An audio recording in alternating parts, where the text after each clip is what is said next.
እዚ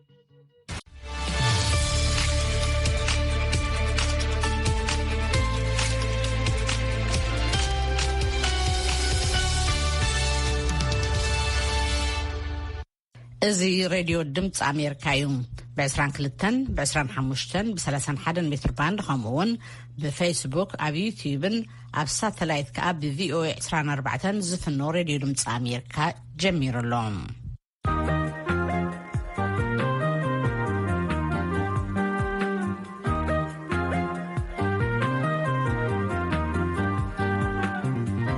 ንሰም ክብራ ሰማዕትና ሎሚ ቀዳም 6 ሕዳር 2021 ወይ ከዓ 27 ጥቅምቲ 2014 ዓመተ ምህረት እዩ። ንሎሚ ቀዳም ዘዳለናልኩም መደብ ቀሪብናልኩም ኣለና። ምሳና ጸኒሕኩም ንኽትከታተሉ ብኽብሪ ንዕድም።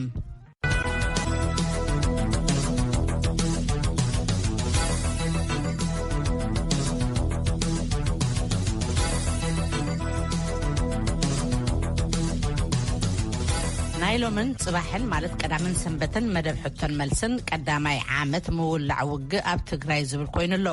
ኣብ ውሽጢ ዝሓለፈ 12 ዋርሕ እንታይ ተፈጺሙ ንርከበሉ መድረኽ ከመይ ይግለጽ ካብዚ ኸናበይ ዝብሉን ዝተኣሳሰሩ ነጥብታትን ምስ ዝለኣኽኩምልና ሕቶን መልስን ኣጋይሽና ከነቕርበልኩም ኢና። ኣጋይሽና ካብዚ ካብ ኣሜሪካ ዶክተር ግላውዲዮስ ኣርኣያን ካብ ኖርዌይ ኢንጂነር ግደይ ዘርኣጼንን እዮም። በትረ ስልጣን ዓዲሞም ናብኡ ክሕልፈኩም። ክብረት ይሃበልና ኣጋይሽና ዶክተር ገላዲዮስ ኣርኣያን ኢንጂነር ግደይ ዘርኣጼንን ኣዝየ ዘመስግነኩም ብቁም ነገርን ኮነልናን ኢና ራኺብናኩም። እዚ ኮል ኢን ሾው ንብሎ ወይ ከዓ መደብ ሕቶን መልስን ንሰማዕቲ ዘሳትፍ መደብና እዩ። ክጅመር ከሎ ቦካር ተሳተፍቲ ክልቲኹም ኢኹም ነርኩም እሞ ዓመት ኮይኑወሎ ውግእ ናይ ትግራይ እውን ስለዚ እንድሕሪት ምልስ ኢልና ንምግምጋምን ዝነበረኩም እምነትን መርገፅን ዝሃብኩምዎ ርእቶ ናብ ግምት እቲና እውን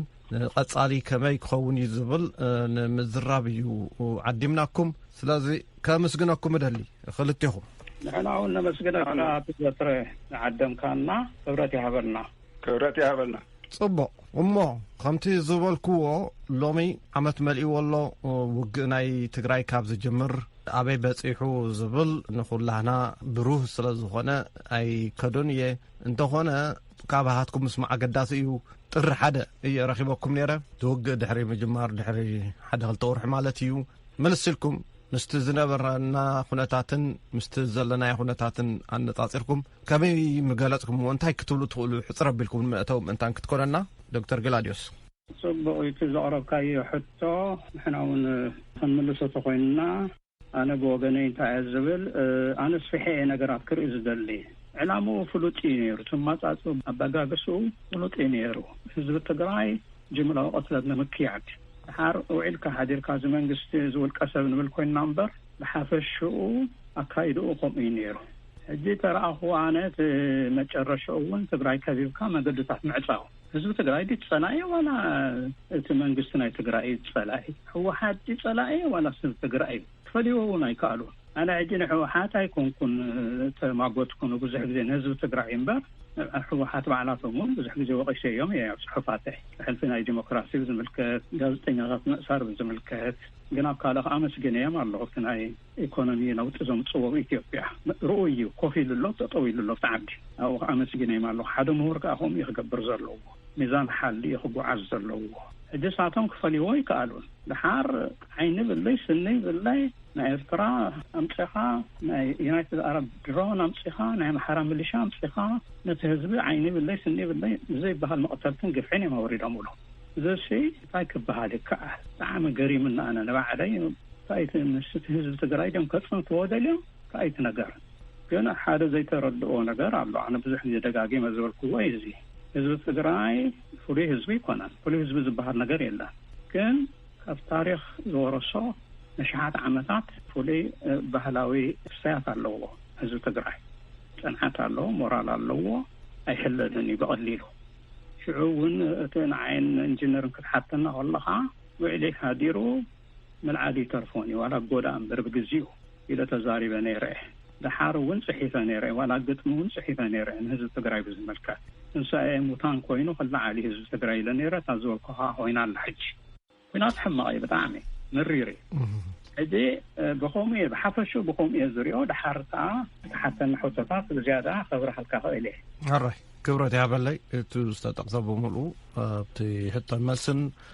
حتى تون كاب مقلون دلاقولنا حتوتات الله كنحطوكم هنا انجينير قداي صبو ابزي كاب مستداي دكتور غلاديوس زبلو ابغاكس نايتي كيد نايتي كيناتنا مساسان نا حزب تግራይ ተገበረ ይዝብል አፈላላይ ያለና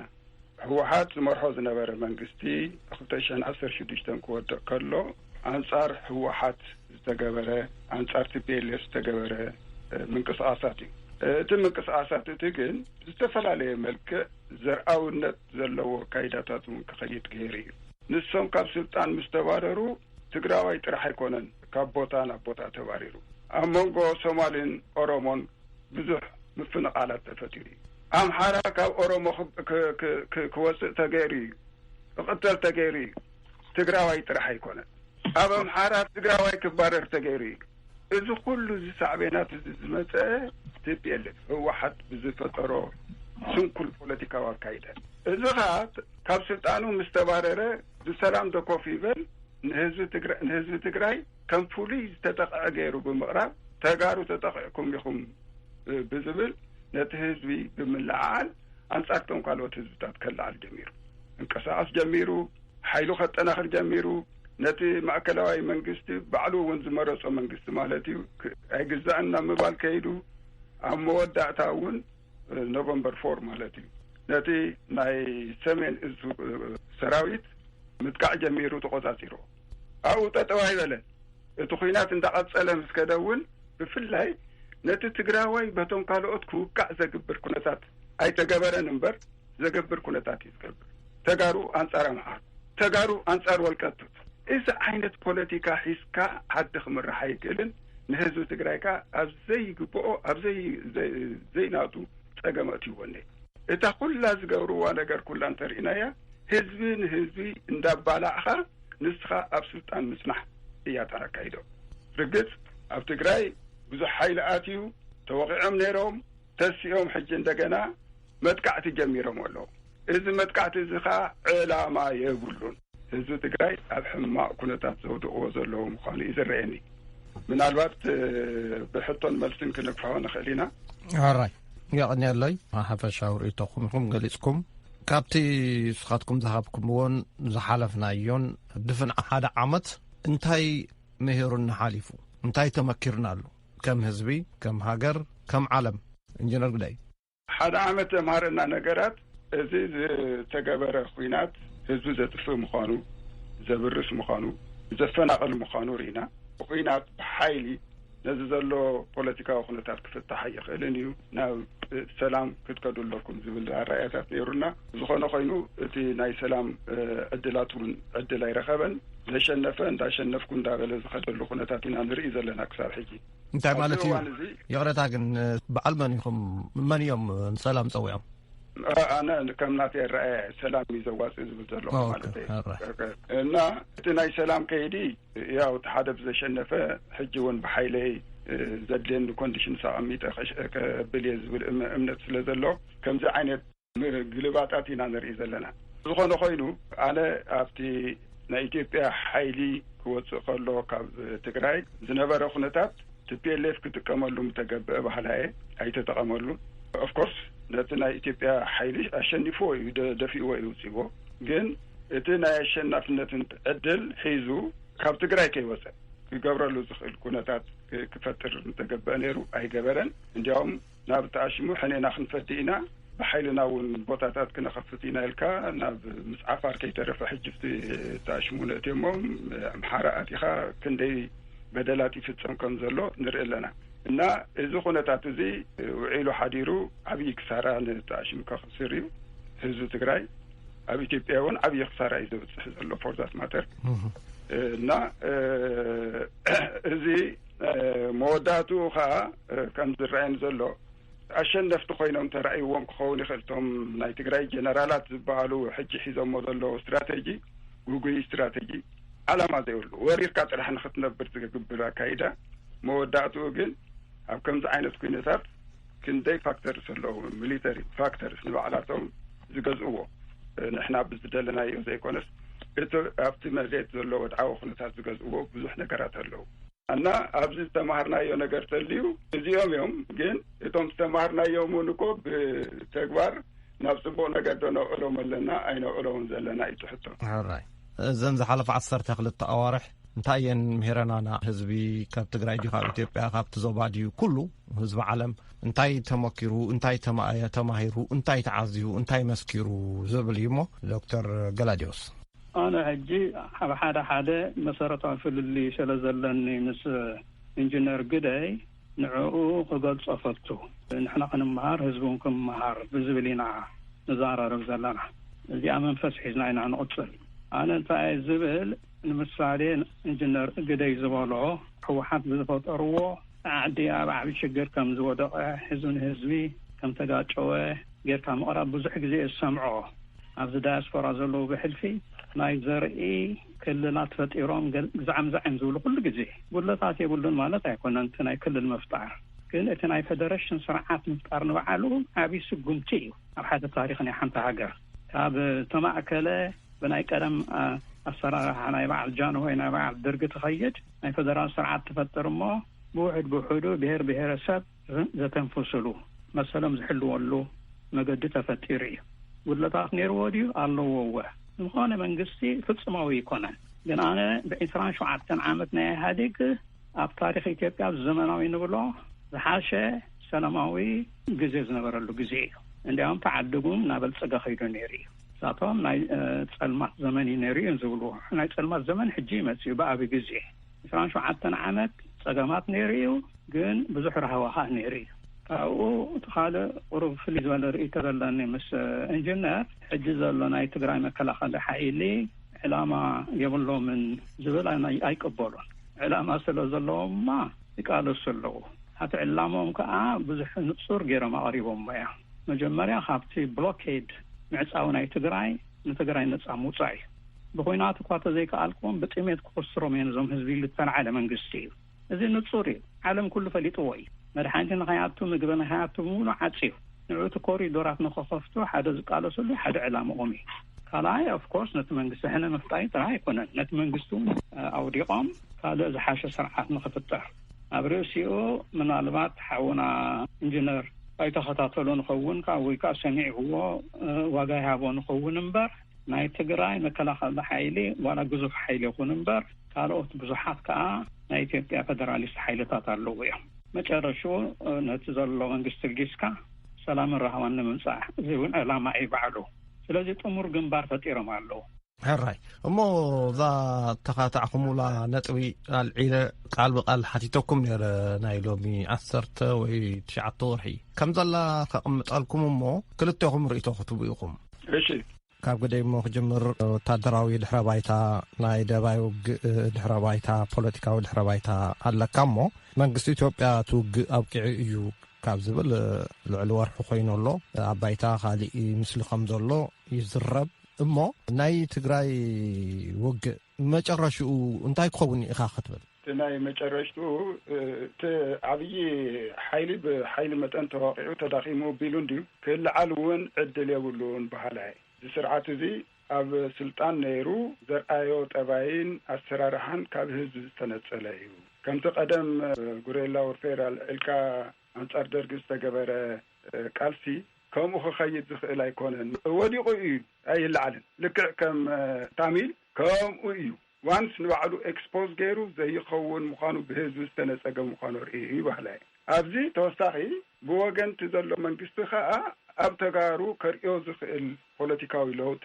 ዓብዪ ግደ ኣለዎ ስለዚ ንሱ ከዓ ተታሒዙ ስለ ዘሎ ሕጂ ንቲፒኤልኤፍ ባይታ ዝፈጥር ኣይኮነን ባህላኤ እዚ እቲ ከይዲ ናይ ኩነታት ኣብ ትግራይ ዝኸውን ርግፅ ብንኣሽቱ ዩኒት ሓፂር ግዜ ፀገማ ይፍጠርን ማለት ኣይኮነን ግን እቲ ህዝቢ ክቆፃፀር እዩ ኣቲ ሌቨል ናይ ህዝቢ ቁፅፅር ዝኣብዲ ግደይ ቃፅር እሺ በቲ ኣብቲ እዋንቲ ዝነበረ ኩነታት ከምቲ ዝበልክዎ ንሱ እዩ ነይሩ ግን ዝና ሕጂ ዘሎ ኩነታት ክሪኦ ከለኹ ጌጋታት ኣለዎ ትኽክል ኣይኮነን ደፍኒትሊ ንምንታይ ትኽክል ኣይኮነን ክንብል እንተቢልና ፅቡቅ መስለኒ ኣብቲ እዋንቲ ብዙሓት መራሕቲ ተቐቲሎም ወይ ተታሒዞም ተማሪኾም ኣዕሪ ተዳኺሙ ኣብ ዝነበረሉ እዋን ብወገን መንግስቲ ብዝተገበሩ ድኽመታትን ኣብኡ እውን TPLF ተዓጻጻፋይ ብዝኾነ መንገዲ ዝፈጠሮ ፖለቲካል ማኒቨርስ ነቲ ህዝቢ እንደገና ከሰልፎ ክኢል እዩ። እቲ ጌጋታት ዝብሎ እንታይ እዩ? ኩሉ ግዜ ዝብሎ እቲ መንግስቲ ኣሸኒፉ ይሕዝቶ ኣይሕዝን ነቲ ህዝቢ ከመይ ገይሩ ይሕዞ ዝብል እውን ኣገዳሲ እዩ እና እንታይ እዩ ኩናት እንዳተኻየደ ከሎ ኣብቲ ህዝቢ ኣተሓዛ ዝግበር ዝነበረ ዝተፈተነ ናይ ምምሕዳር ኣካይዳታት እዚኦም ብዙሕ ድኽመታት ጣርዮም ኣብ ርእሲኡ እውን TPLF ፖለቲካሊ ብፍላይ ኣብ ሚድያ ነቲ ህዝቢ ክለዓልን ተበዲለ ዝብል ስምዒት ክሓድሮን ናብኣቶም ክጎርፍን ገይሩ እና ኣብዚ ዓበይቲ ድኽመታት ያው ብናይ ኤርትራ ሓይሊ እውን ነይሩ ብናይ ኢትዮጵያ ሓይሊ እኳ ብዙሕ ኣይነበረን ግን እቶም ዝተገበሩ ድኽመታት ኣዕሪ ክጋውሖን ከጋንኑ ምስኡ ገበናት እውን ስለዝነበሩ ሰብ ዘየፈላላይ መቕታል ገለመለታት እዚ ነቲ ህዝቢ ክጭክን ገይርዎ ናብ TPLF ክጎርፍ ከም ዝገበሮ የርኢ እና ሓደ ምክንያት እዚ እዩ። ካልኣይ ኣብ ናይ ነዊሕ ናይ ኩናት ከይዲ እቲ ሚሊተሪ እንዳተዳኸመ ከይዱ ተሸኒፉ ይወስዩ ካብ ትግራይ ኣሸኒፎም ወይ እዚ ምንም ዝካሓድ ነገራት የብሉ ክሳብ ሕጂ እውን ጠጠው ምባል ኣብይዎ ዘሎ እቲ ሰራዊት እዚ ሓደ ምክንያት ምንም ምክንያት የብሉን። ሰምዐና ሰብ ግን ኣነ እውን ንኣብነታ ድምፂ ናይ ኣሚ ከስማዕካ ከለኹ ከምኡ ዓይነት ገምጋም ሂብካና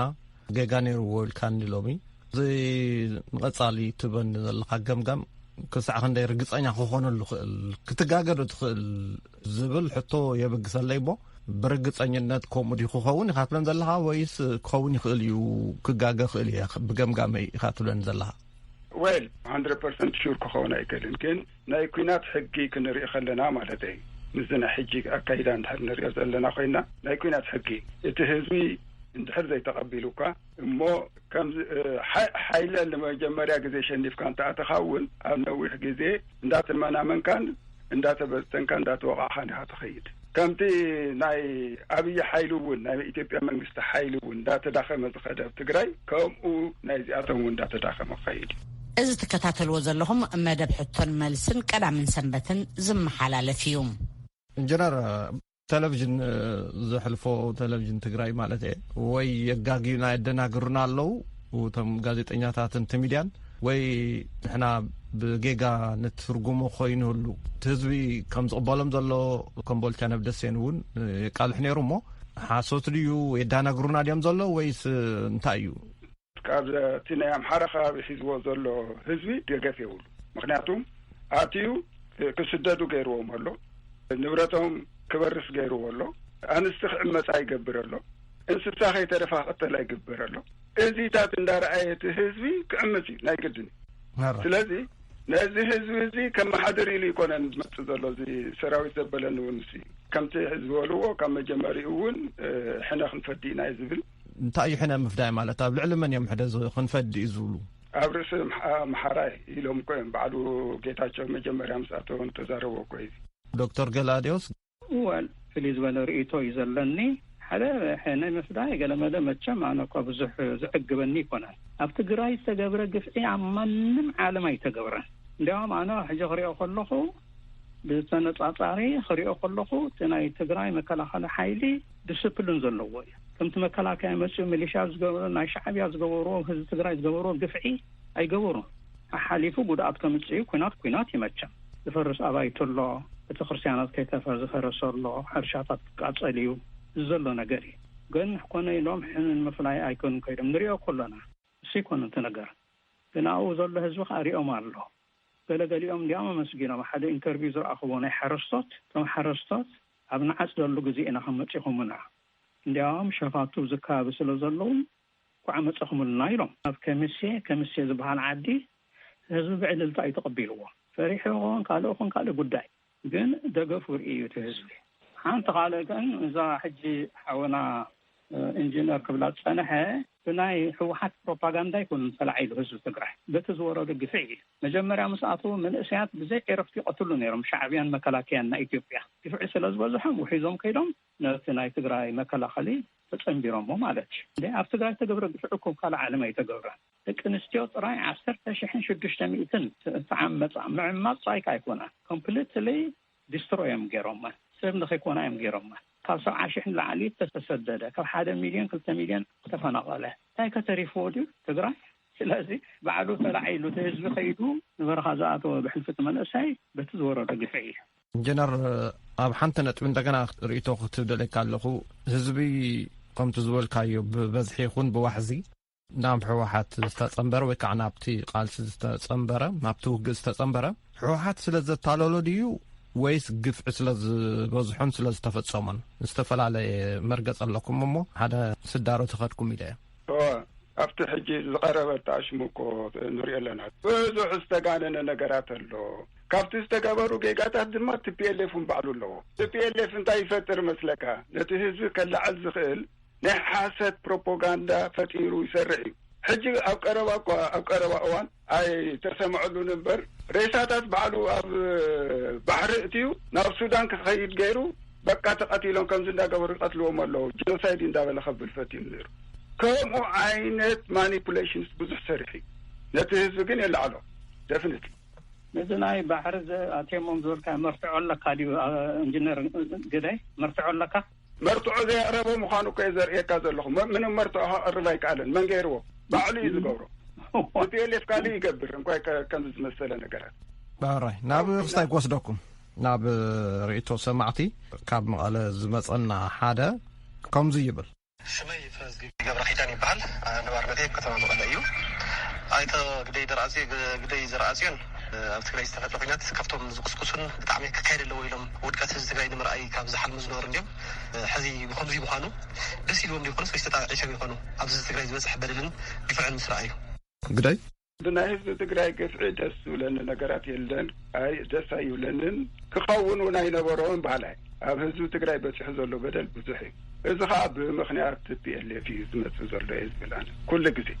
ሕጂ እውን ኣብዚ ኣትይዎ ዘሎ ተኣሽሙ ኪሳራ እዩ እምበር ከምፀሉ ዝኽእል ኩነታት የለን ባህላይ ስቲል ኣብዛ ናይ ሕጂ ዘላ ኩነታት እንቀፅል ካሊእ ወሃብ ርእይቶ ናብ ዶክተር ገላዲዮስ ይመስለኒ ዝቕፅል ሕቶ ከምዚ ኣሎ ካብ መቐለ ዶክተር ገላውዲስ ኣብ ጎንደር ትግራይ ኮይኖም ብዙሕ ነገር ተሰርሑ ክዛረቡ ድምፂ ኮኑ እናሰማዕናዮም ነርና ኢና ካብቲ ጠፊኦም ሕሩጭ ኮይኖም ሕሩጭ ከዓ ሰብሲብካ ዳግም ሕሩጭ ክኸውን ይኽእል ኢሉ ኣብይ ተዛረበሉ ሕዚ ከዓ ቅጫ ኮይና ዘይንፍኮት ቅጫ ኮይና ኣዲስ ኣበባ ምፅሕና እንታይ ተሰሚዕዎም ይኸውን ዶክተር ገላዲዮስ ብጣዕሚ ፅቡቅ እዩ ብዛዕባኡ መዓት ጆካት ወፂ ኣሎ ሕጂ ወዮ ተበቲኖም ዘበልናዮም ከም ሓርጭ ቅጫ ኮይኖም መፅኦምና ዝብል ሓደ ከም ደርፊ ዓይነት ገይሩ ዘቐረባውን ኣንቢበ ኣለኹ እዚ ተኣዩ ትኽሪእዎ ዘይከኣሉ እንታይ እዩ በዓል ኣብዪ ዝሓታታዩ ዘቕረባ ንታሪክ ዋጋ ይሃብዎ ኣብ ሓይሎም ተኣማሚኖም ኣብ ናይ ድሮን ናይ ዩናይትድ አረብ ኤሚሬት ተኣማሚኖም ካብ ኩሉን ላዕሊ ግን ኣብ ሻዕብያ እዮም ተኣማሚኖም ነይሮም ኢሳያስ ክሳዕ ዘሎ ክነጥፎኦም ኢና እዩ እቲ ነገር ሓንቲ ከነፀራ ዝደሊ እግረ መንገደይ ግን ኢንጂነር ዝበሎ ዓንተ ወይ ብTPLF ምክንያት እዩ ዝኩሉ ሽግር መፅኡ ህዝቢ ትግራይ ዝበሎ ኣነ ሕጂ እስቲበጃ ሃይለካ ኣነ ንስኻ እንተ ተባኢስናሲ ንስኻ ዲኻ መባእስቲ ወላ ደቅኻ እያ ደቅኻ ዘጥቃዓሉ ምክንያት ኣለኒ ዲ ኣነ ንስኻ እናተባእስኩ እዚታት ኮይ ዝብል ዘለኹ ኣነ ህዝቢ ትግራይ እንታይ ገይርዎም እዩ ዋላ እውን TPLF ስኸሙ ግበር ድሓን እዚኦም ኮነ ኢሎም ንህዝቢ ትግራይ ከጥቁዕ እዮም መፅኦም ፈሊዮም ኣይረኣይዎን ስለዚ ኣነ ዝብል ዘለኹ እንታይ እዩ ብሰንኪ ሕወሓት ኩሉ ሽግር መፅኡ ዝብል ቁሩብ ትኽስታይ ክቕበሎ ይከኣልኩ ንሳቶም ነቲ ህዝቢ ትግራይ ከጥቁዕ እዮም መፅኦም ቅድሚ ሕጂ እውን ብዙሕ ግዜ ተደጋጊሙ ተነጊርና ዋላ ብደርጊ ዋላ ብጃንሆይ ነቲ ሓሳብ ክትቀትል ነቲ ባሕሪ ክተንፅፎ ኣለካ ከምዚ ዓይነት ሎጂክ ከምዚ ዓይነት ስነ ሞጎት ዝኽተሉ እዮም ንሳቶም እዚታት ኣብ ግምት ከነእትዎ ይግባእ ዝኾነ ኮይኑ ሕጂ ነገራት ተገልቢጡ ኣሎ ኢንጂነር ተሓቶ ኣለካ ሞ ዕድልና ሃቦ ህዝቢ ዝገበሮ የብሉን ህዝቢ ኣብ ትግራይ ስለ ዝኾነት ኩናት ግን ተጎዳኢ ትግራዋይ ክኸውን እዩ ንህዝቢ ትግራይ ከጥፍኡ ተላዒሎም ተዝኾኑ ነይሮም ኣብ ዓዲ ኣምሓራ ጎንደር ክንደይ ህዝቢ ከም ዘሎ ዶ ንፈልጥ እንታይ ኮይኑ ኣብ ኢትዮጵያ ብጠቕላሉ ኣብ ኣዲስ ኣበባ ክንደይ ትግራዋይ ከም ዘሎ ዶ ንፈልጥ እንታይ ኮይኑ ክቐትልዎ ከጥፍዎ እንተዝደልዩ ካብኡ ክጅመር ነይርዎ ማለት እዩ ኤትኒክ ክሊንሲንግ ንብሎ ማለት እዩ ከምኡ ኣይነበረን እቲ ኩናት ኣብ ትግራይ ተጀሚሩ እቲ ኩናት ካብ ትግራይ ስለተኻየደ ተጎዳኢ ክኸውን ኣብ ኩናት ንሱ ኢና ንብል ዘለና ሓራይ እንቅፅል ካልእ ሕቶ እንደገና ንመቐለ ክወስደኩም እሺ ስማይ ገብረ ጨርቆስ ሃፍቱ ይባል ካብ ከተማ መቐለ ነባርየ ፕሮፌሰር ገላውዲዮስ ልጥይቆ ነገር ታልኒ ቃልሲ ህዝቢ ትግራይ ልቐጻላይ እንታይ ዕማም እኒአዎ ልብል ነገር መብራህርያ ይልክበኒ የደልኒ ዶክተር ገላዲዮስ حتى بطعم مسارتاوي زخونه حتى እና ሰለስተ ዕድላት ክህሉ ክእል እዩ አማራጭ ሒዝካ መቅረብ ጽቡቅ እዩ ዝብል እምነት ይዘለና ሓንቲ ጥራይ ዘይኮነስ ሕጂ ህዝቢ ትግራይ ብጣዕሚ ስለ ዝመረሮ ነፃ ትግራይ ኢና እንደሊ ዝብል ዘሎ ኣነ ከዓ እንታይ ዝብል ዘለኹ ሰለስተ መገዲ ሒዝና ንጓዓስ ሓደ ከምዛ ቀደም ጠቀስኩዋ ምስቶም ፌደራሊስት ሓይልታት ናይ ኢትዮጵያ ኮይንና ሓዳሽ ፌደራሊስት ዴሞክራሲያዊት ኢትዮጵያ ነመስርት ንሱ ንኩላና ክጠቅመና እዩ ተዓድሙ ንረጋጋእ ሰላሙን ይፈጠር زحش سرعات ونتمص مالتي راي حشنا ናይ ፌደራል ስርዓት አስሒና ዘንራአዮ ኮንፌደሬሽን ደንፍጠር ወይስ ካለ ምርጫ አለና እዩ ኣብ ሓደ መድረኽ ኣነ ዝነበርኩ ኮንፌደሬሽን ዝሓይሽ ዝበሉ ነይሮ ኣነ ከዓ ብፌደሬሽን መጀመሪ ዝሓይሽ ኢለዮ ቦት ጅምር መቀሲልካ ከዓ ኣብ ካለ ተኸይድ ፈጽሙ ዘይኮን ተኾይኑ ዘይሰርሕ ተኾይኑ ከዓ ያው መመገድ ሓይስካ ትጓዓዝሞ ነፃ ዝኾነ ሃገራት ይፈጠራ ማለት እዩ كميلة زعمن. إنجنير قدي بريتوات ولا تقليها. صبوا ريتاي كاب دكتور جلاديس زارد لوجين أنا ناي دكتور جلاديس بريميسيس ناي فدرال سرعة إثيوبيا بتPLF نيروز ولا رأيا جوجي مخانو ترحيك زارب. هالرأي عمي حتيتكم يعني خلتهم زا حتى زيها خلتهم كم زيلكم نلهم كسمعكم دمتهم مو عندنا ختملسوا لهم. أنا كنت أرمنتي من جستي أنا حتى لبام تقولين. ወይ ከዓ መኸርቲ ተለው ናይ አብይ መንግስቲ እንታይ ከበላ አለው ሰላማዊ ዝኾነ ስርዓት ክንፈጥር ደሊና ሙሉ ኢትዮጵያ ኣብ ትግራይ ከይተረፈ ስለዚ ምስኩሎም ክንዛራረብ ንደሊ ኢና ኣነ ተዝኸውን ኣመኻሪ ናይ አብይ ሰላም ክፈጠር ምእንቲ ወላ ወያነውን ዓዲንኩም ኣዛርብዎም እንደዚ ተቃውምቲ ብራእያ በተሓሳስባ ከተፋላለ እምበር እንደዚ ላይ ጌርካ ከጥፍኦ ኢልካ ጥራይ መጓዓስ ወያነውን ካብ ተሞክሮም በዚ ሰዓት እዚ ክንዛራረብ እንደሊና ሰላም ይበሃል ንሓር ናይ ሰላም ነገር ምስ ፈጠርካ ወያነ ብመጠኑ ዘለዎ ብፀገና ዘለዎ ካልኦት ዘለዎ መንግስቲ ይቆወም ማለት እዩ ትግራይውን ኣብ ዝሓሸ ኩነታት ትኸይድ ኢትዮጵያውን ኣብ ዝሓሸ ኩነታት ትኸይድ ማለት እዩ ንኩሉ ዝሕሾ ነገራት ክንፈጥር ኣለና ዝብል እምነት ይዘለና ይቆነለ ዶክተር ገላዲዮስ ኢንጂነር ግዳይ ኣብ ኢትዮጵያ ንኩሉ አሳታፊ ዝኾነ ስርዓት ክመጽእ ክግበር ኣለዎ ዝብል እዩ ሙሉእ ይሰማዓሉ ምስ ህወሓት ግን ብሕጂ ፀዊዕካ ናብ ታሽሙ ክመጹ ኣለዎም ዝብል እቲ መድረኽ ባዕላቶም ዓጽዮሞ ዝተወደአ ስለ ዝኾነ ንዕኦም ኣብዚ እዋን እዚ ዝዕደመሉ ምክንያት እውን ኣይረአየንን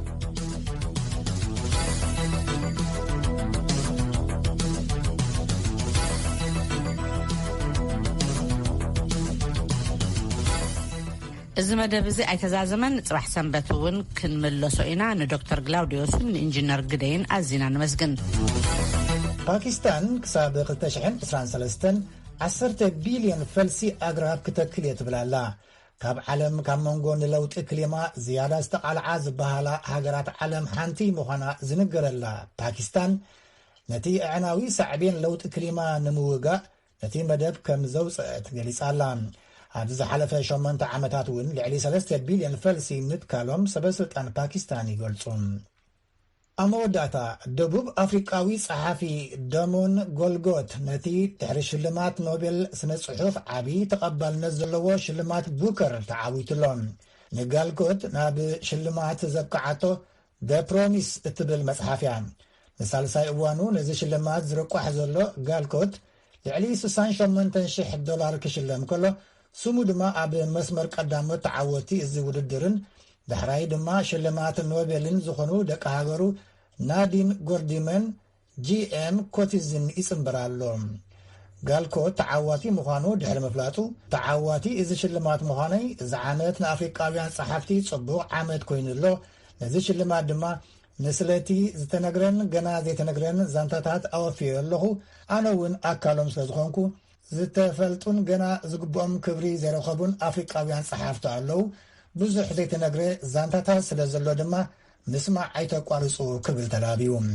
ሶማልያዊት እንግሊዛዊት ናዲፋ መሐመድ ካብቶም ናይ መጨረሽታ ሕፁያት ናይዚ ውድድር እያ ነይራ ዓም እውን ብተመሳሳሊ ኢትዮጵያዊት ኣሜሪካዊት መዓዛ መንግስቲ ንመጨረሻ ሕፀ እዚ ውድድር በፂሓ ነይራ ሓፈሻዊ ዜና እዚ ፍጸም صباح حساب نركبكم بار مني أفورك سلام ليتي دحان حدرون